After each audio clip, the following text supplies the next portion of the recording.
Welcome back, ladies and gents, our loyal followers. Welcome back Match to the week channel. 2? Match week 2. Haji Mai. Let's get into it straight. I think like the only thing we can talk about right now in football is Manchester United. Like that's the buzzword this week. The Manchester number one United. on the agenda. The dysfunctional family. What's the word? What's the word that we use every 3 months for Manchester United? What do you call it? A collapse. A collapse. It's a collapse. A calamity. It's a calamity. A United is disaster. In shambles. United Oh in my shambles. days.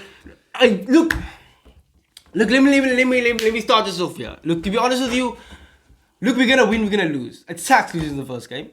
Just a terrible performance. And I feel like we could have won that game because we had so many chances. Bruno's little fucking Rabona thing to Rashi waste, man. Cannot So finish. Mason Mount not doing so well. You know what I mean? But I think that's why they're kind of keeping him out now because like it's not really an injury. I think they're just keeping him out. No, I think that's a conspiracy theory first. I think so. 100%. let's- Unnamed injury? Okay, keep going. We can talk about it. Yeah, and I can just see that we aren't necessarily connected yet. We aren't necessarily match fit yet. And look, I will say that don't expect miracles from this team. We are still run dysfunctionally, in my opinion. And I think the biggest fish to fry is still getting sold. But in terms of, if you're looking at it like right now, what we have right now, we just aren't there yet. We just aren't there yet. The fluidity isn't there yet. It's not really clicking yet. But I have no doubt that we're gonna go on a run. 100%. United supporters, stay good. Make your heart strong because it's gonna be a long season. But jeez. Yeah. Jeez. For me, I feel like you are the most reactionary club in the world. Like, you have one bad game, cool. We'll let it slide. Second bad game. So it's second bad game plus whatever the external noises that you have created for yourselves this week. The problem that you have bred, raised, and then allowed to leave the house yourself. Yeah. You saw something about Pogba being in Dubai. There will always be something with Manchester United with the fans being outraged of. We need a scapegoat. We need a reason to like not believe that our team is just cack. No, it's not. It's hard to believe that. That's like the on-field category. Like off-field, you always have a new trip this week. Yeah, that's true. You know? That's true. So it's that plus a bad performance. The bad performance plus that. Yeah. You know, it's the two. The anger about the two will become to merge. Yeah. You know, they'll kind of become one. Yeah. And now instead of realizing that, look, Mason Mount is maybe just taking some time to gel in the game. He played 4 preseason games. Yeah. He's gelling in a brand new team. You will do well. He will do well. I'll give him the time that he needs, 100%. And you guys don't even know what your system is yet. So how can you expect him to do well when no one else knows what the hell you're doing? Yeah. Like, it's clear you don't have like your fluidity yet. So. And also, I've been speaking to a bunch of people, and on the penalty situation. Obviously, I'm going to tell you, handball every day of the week. But what I've kind of realized now is that, look, I said this before last week. I think penalties now is going to be subjective to on-field decision. Like, I heard this one thing. You know what I heard? Interestingly enough, like, I was watching the Women's World Cup final before they gave a penalty. And you know what they do in women's football? They have a mic by the referee, that thing you spoke about. Yeah. And you can hear what the ref's decisions are. So, when they were VARing a penalty, what the ref said was... that they found a punishable penalty, a punishable handball offense. So I think sometimes with the referees, they will have a decision like, is this handball, is this foul a punishable offense? And if so, they give the penalty. If they don't believe it's punishable, like for example, they said that was too close, you didn't have enough time to say, but obviously I would say it's a penalty.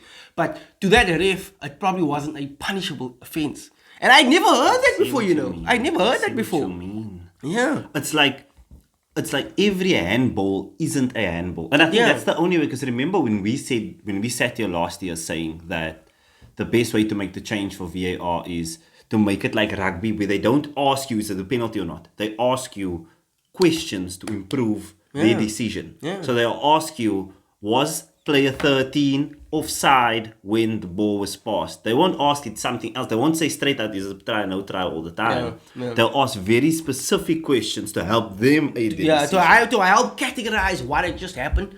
Like, if it's punishable, if it's not. Otherwise, you know what I mean? Otherwise the ref on the field isn't really doing anything. Yeah. But more than VAR, if that was a penalty or not, Tell me about Mason Greenwood. Oh, yo!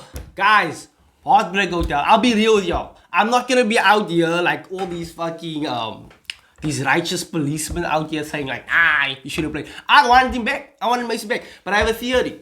I think, you know what's gonna happen in my mind? Mason's gonna go somewhere else. Mason's gonna become an outrageous talent. And we're gonna have to pay 150 mil to get Mason back. That's what's gonna happen. That's gonna happen. And he's got to run out. He'll go away for free and we might need to pay 100 mil again. Sounds about right to me. Sounds about right. That's exactly how this auction. I'm heartbroken that he isn't coming back. I thought he was coming back. I thought, like, with all the news coming out, I thought he was coming back. But I think where United made the mistake was they, like, released drips and drabs to, like, get kind of, like, different kind of, like, opinions from different kind of, like, Groups. And I think what they now realized was, especially when they released that the women's, they were going to ask the women's team. And now the women's team is getting flames from the Mason supporters, which, to be fair, they shouldn't have been dragged into it. It should have just been straightforward. And how the hell can you say you're going to discuss it with the women's team? Yeah, now you're pinning it on 23, the decision whether or not the generational talent Mason Greenwood comes back to your club after allegations of sexual assault to a woman. You're gonna let the women decide? and the women have social media accounts? And they play a women's World Cup? Now you're painting a target on these women's back, and these women are, most of these women are in a World Cup final. This isn't a England World was Cup. in a World Cup final. It's a World Cup. They can't even post about their win because they know they have to take their comments off, blood. Yeah. Otherwise, they're gonna be saying, let Mason back in, you twat. Yes, you know bro. the English don't play. And look, it's 50-50. It's 50-50. We didn't have all the evidence. I heard later what the story was kind of like apparently alleged. No? In my opinion, look, if the parents said that they wanted him to play and they wanted to move on, you look, if it was my daughter and it happened to my daughter, obviously I would be moving completely differently. I think I would be in an orange jumpsuit, and I think boy over there would be somewhere else. You know what I mean? But like, if you as a father can say, okay, you've seen what you've seen, and you want him to play. Look, then who are we to decide, like, that are not so close to what actually happened, to be like, this is immoral, blah, blah, blah, blah. Look, I say, let the father decide. That is my opinion. Let the father decide, and the father decided. And I'm heartbroken. To be honest with you, I am. Do you know? I think they could have presented it in a much better way. Because 100%. When they dripped out that information like that, people cling to it because it was the only information about Mason. So people got excited about it or people got angry about it. Yeah. But what happened was, after a week, people kind of calmed down. Yeah. And then they would now drop out something new. And now people are getting angry, not about this something new alone, but about the previous thing as well. You see, if they had just come out straight and said, listen, guys, we have decided, we've looked at all of the evidence, Mason Greenwood is going to play for Manchester United. We have discussed the family and we've seen the whole picture. Yeah. And for that reason, as Manchester United, we ask you to trust our morals and our integrity as a club. And we have deemed that this man is innocent. Yeah. That's what you do. You make a definitive statement where you back the nigga. Yeah. And you say, by your ethics, he has passed. Yeah. By the court of law, he has passed. From everything you've seen, you then tell us, making us confident in this behind the scenes info that you have. This investigation you did looks real. You got answers. It's no one's business what the answers are. Yeah. It's no one's business. Yeah. At the end of the day, it's no one's business. You could have done it that way, and then you leave it. Yes, people would leave the club. But think about how much uproar has gone on in the time since they were supposed to announce it. Yeah. So in the last 4 weeks, most of the uproar has been there.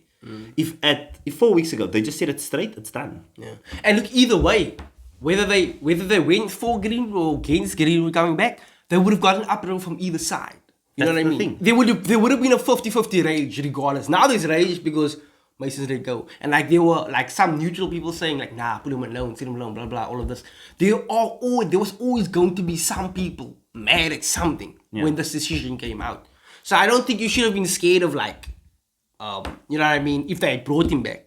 But it's in the past now. I suppose we can only move on, and I hope he can move on, and I hope he learns to not make the same kind of mistakes, because he was making a lot of mistakes. And I think it's just like to cap it off, just like whenever football and models mix, it's never a good soup. Like, it's a toxic soup. It's a toxic soup. Telling you. It's never moving on to more kind of weird things as well.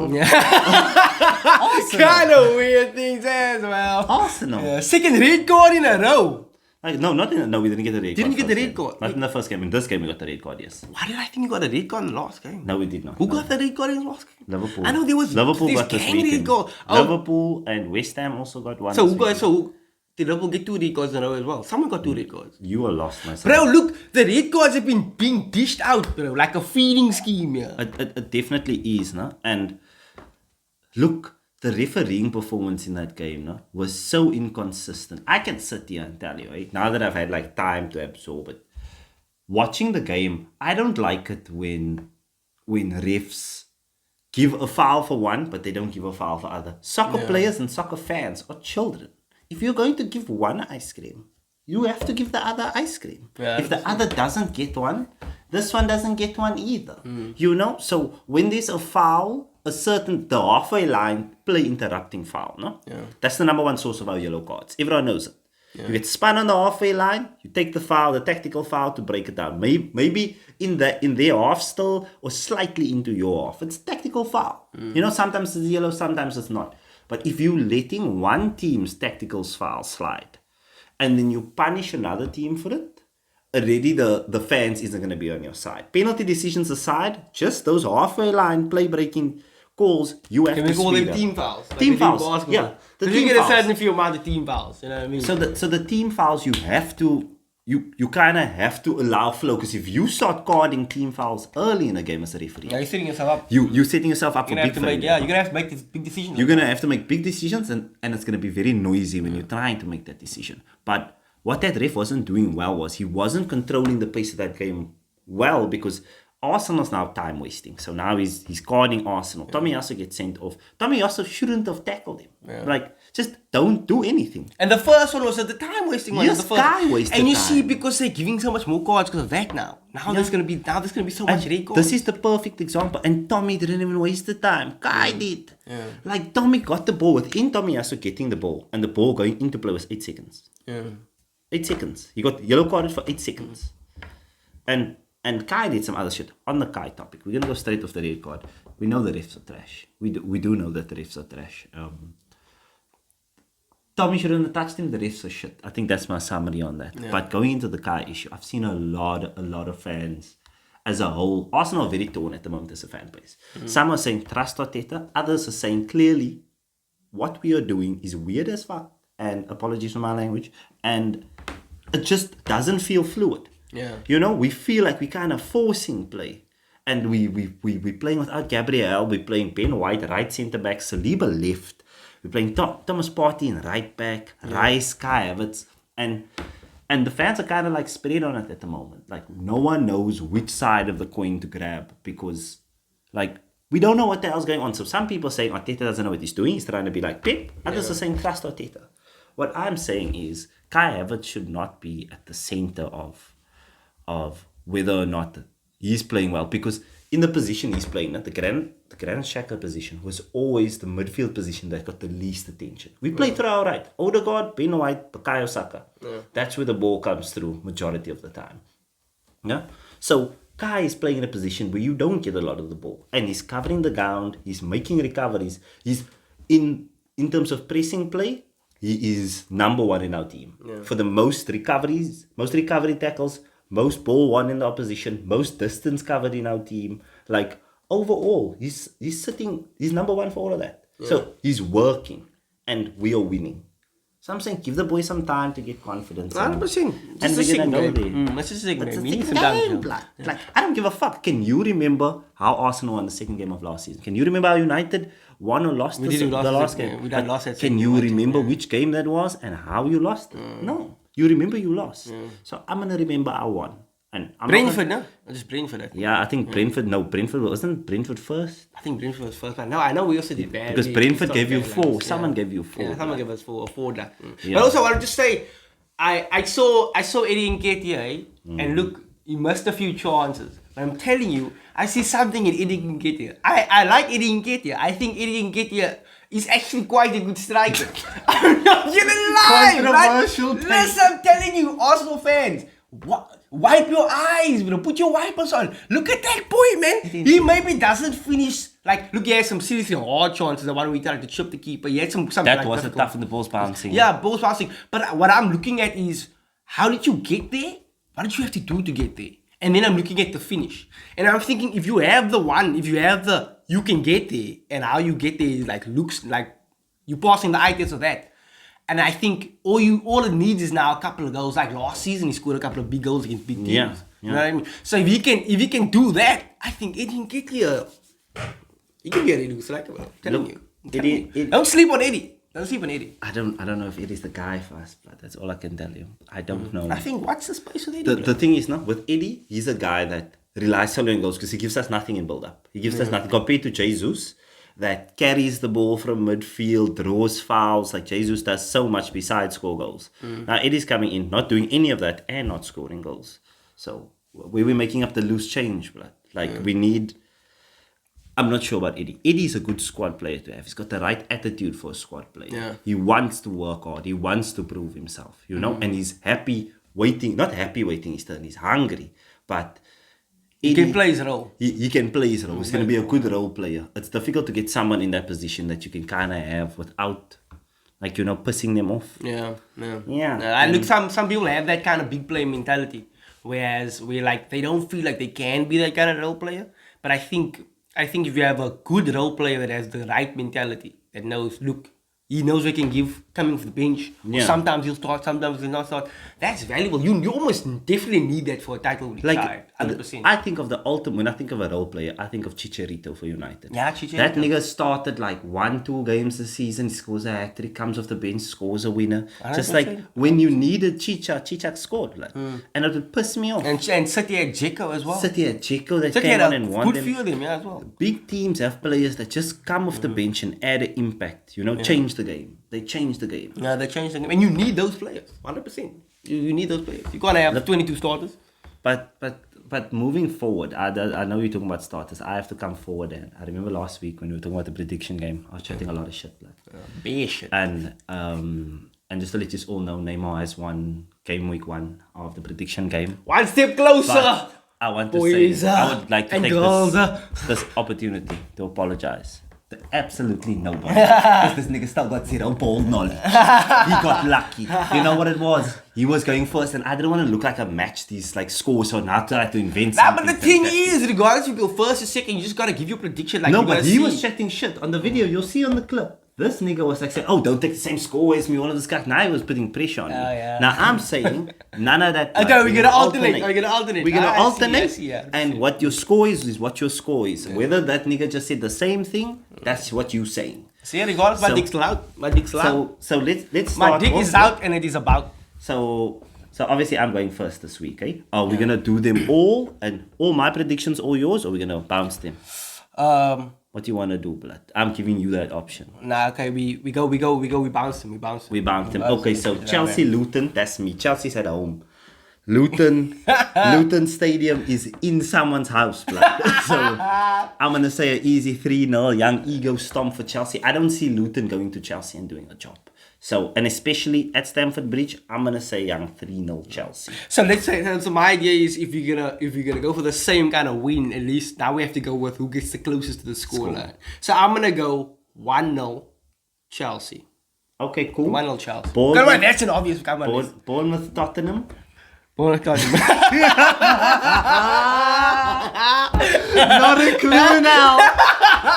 Not a clue now. That game could go. The thing is, now it's just got so many parts that no one knows what Bournemouth Tottenham could be. Yeah. That could be a 4-0 to Tottenham. It could be a 3-0 to Bournemouth. It could be a 1-1.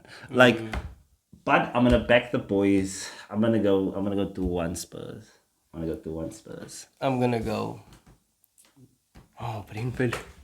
I mean, Bournemouth. Yeah, I'm gonna chance my arm and chance my luck on this one. I'll go 1-1. Bournemouth Tottenham. Lovely. Brentford Crystal Palace. Easy 2-1 Brentford. Easy. Yeah, I'll go. Fuck, man. I'll go. What? Palace just came off a loss, no? Yeah. So, what I'll say is, I'll go. You said 2-1. Huh? Yeah. I go.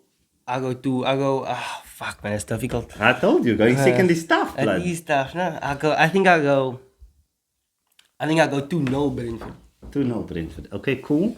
Arsenal Fulham. North London, it's a London derby. No Mitrovic for Fulham. Arsenal 3-1.